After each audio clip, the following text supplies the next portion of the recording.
Want to sell pre-packaged food, maybe online, get a bunch of different food products, bring them together and break them down, but you're not necessarily making the product nor handling the food directly. Do you need any special licenses? We're going to dive into that question right now. Right.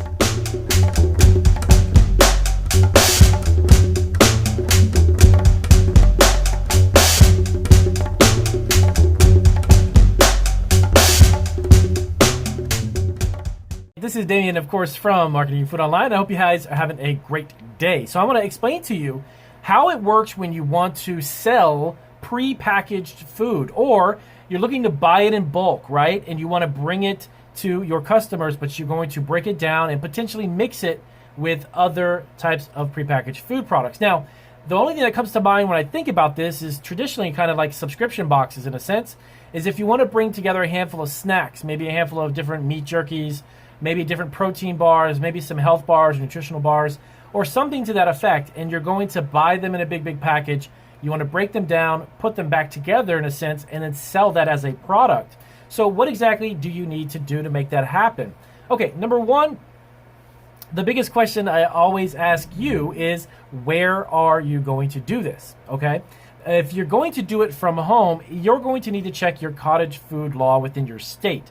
And not only that, you'd actually would need to double check with your city and even your county, if you have to in some places, to find out what specifically the type of license you would need to do such a thing. Now, it is a little different because when you're selling prepackaged food, you're not making any food. You're not cooking it. It's not really under the Cottage Food Law in a sense because you're not handling the food. So you not necessarily need a food handler's card or license, different course that you'd have to take in order to understand how to handle food, because you're not doing that. You're simply taking packaged products, bringing it together, and then reselling it. So I'll give you a couple of guidelines, but again, you'll have to do a little research because I don't know every single rule and ordinance in every county and city. I wish I did, but I actually don't.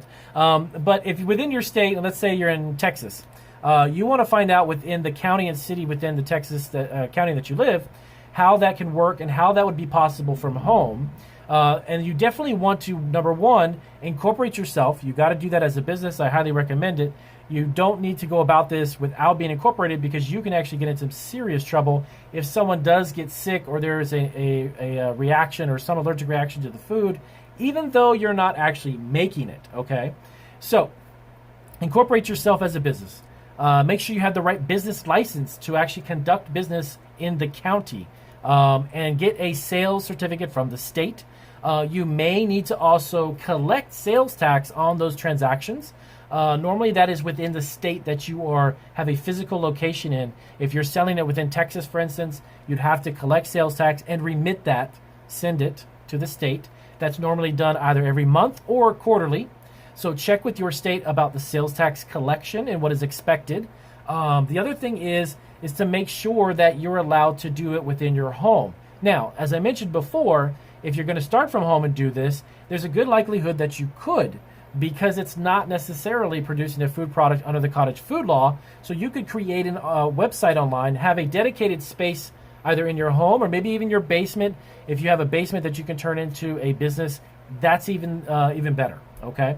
So check to see what would be required within the county that you're located. Explain to them what you're looking to do, because you're not necessarily going to follow under the Cottage Food Law. Now, that's a good thing. Okay, what else would you need to do?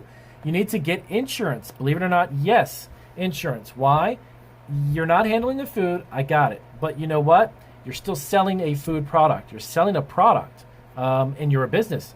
You need to have insurance to protect the business, because your personal and business doesn't need to overlap, because that can cause some serious financial issues if that ever happens. And of course, legally speaking, you want to make sure that you're protected from your business perspective, not from a personal one, because your lovely home, your car, and everything you own will be taken from you if, God forbid, something did happen. So get food business insurance. Now, you're not producing anything, right? So you're not making any. So with that, you want to make sure that you're covered financially, okay?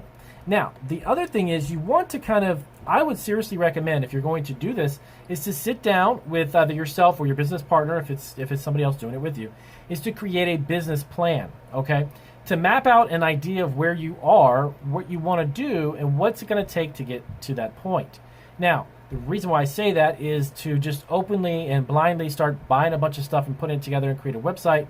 You're not going to have a structure. You're not going to have a sound business plan or pretty much a vision of where you want to take the business. So sit down and figure out, do you want to do this on a subscription base? Do you want to just bring together a bunch of products and just sell them individually and ship it out all the time? That's going to create a sourcing question and a sourcing issue. So you want to make sure that you have the product that you can source from on a regular basis. Whenever you do these types of businesses where you're bringing a multitude of products together, also be sure that when you create a listing, you're going to have to be specific about what the customer is purchasing. What do I mean? Let's say you're bringing together 15 different, here, I'm always munching and snacking in my office. So here we go. So we have this, right? I got a Cliff Bar and I got a meat jerky. I've got a variety of things. If you're bringing together specific products, you have to make sure your customer knows that is what they're getting. And this comes back to the sourcing question. So if you've got 15 different items, make sure that you can source 15 different items on a regular basis. Or you're creating something that says assorted. So every month it'll either change up, it'll mix. So it's not going to put pressure on you to create a product where you have to have those specific items. That's something that can get you caught into some trouble, because I've had that happen before. When I first started sourcing some products that I needed, I couldn't get. So the customer didn't get exactly what they needed, and they definitely let me know. Let me check some more of my notes here really quick. Yes, so your website. So if you're wanting to do this business online, and I think that's what your question was, you're going to want to create, of course, your own website. But the challenge is to get people to find it. Now, if you're going to do it online, I highly recommend you have some other solid platform that you're going to be selling the product on and your website. Don't rely on your website and don't rely on traffic to go to your website.